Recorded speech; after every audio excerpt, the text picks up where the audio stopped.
How's it going, everybody? I did not load my Bible study yet. Hang on.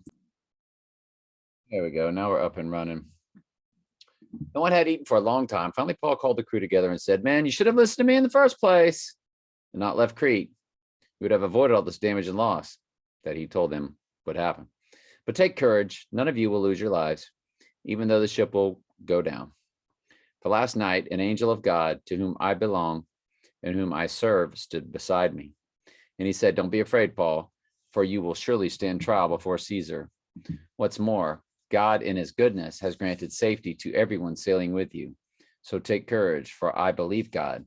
It will be just as he said, but we will be shipwrecked on an island.' About midnight on the 14th night of the storm, as we're being driven across the Sea of Adria, the sailors sensed land was near. They dropped a weighted line and found that the water was 120 feet deep. But a little later, they measured again, it was only 90 feet deep.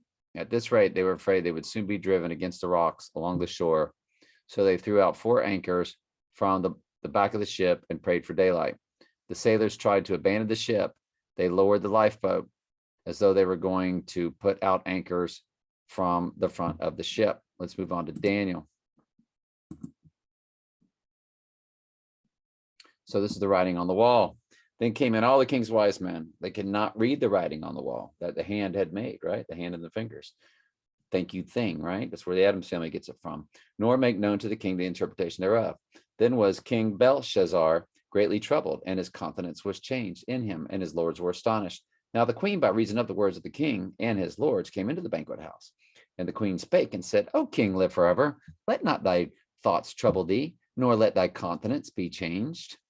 There is a man in thy kingdom, in whom the spirit of the holy gods, plural, in the day of the light of the Father, and understanding of wisdom and like in the wisdom of the gods was found in him, whom the king Nebuchadnezzar, your father, the king, I say, your father, made the master over the magicians, the astrologers, the Chaldeans, and the soothsayers. Because, of course, Daniel had metaphysical abilities. And so they lumped all metaphysical abilities in with, the demonic metaphysical world. And of course, Daniel was trained in all ways of the Chaldeans, but that's not what he practiced. For as much as an excellent spirit and knowledge and understanding, interpreting dreams and showing hard sentences and dissolving of doubts were found in this same Daniel, whom the king named Belteshazzar.